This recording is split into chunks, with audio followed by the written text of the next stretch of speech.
dàn điện không nhìn ra mờ nữa.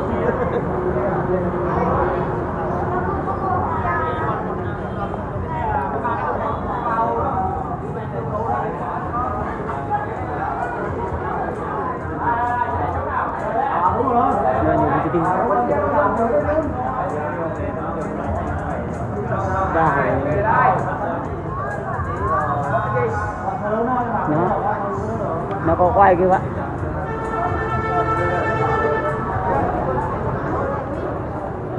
Phần chụp trận.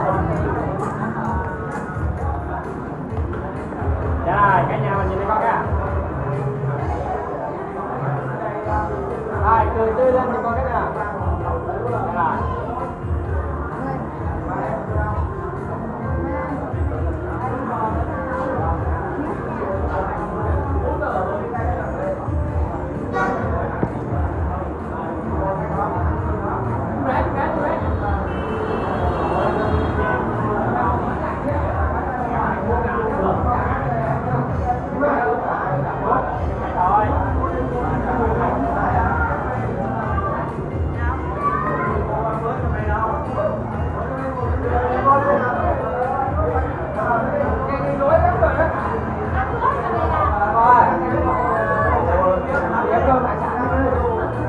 Cái bàn đi đừng có ngồi.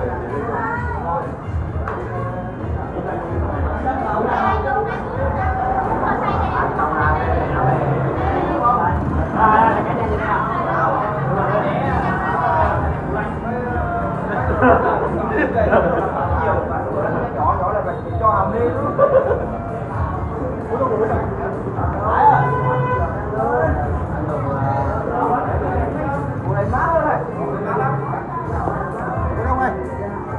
Chuyện này nè.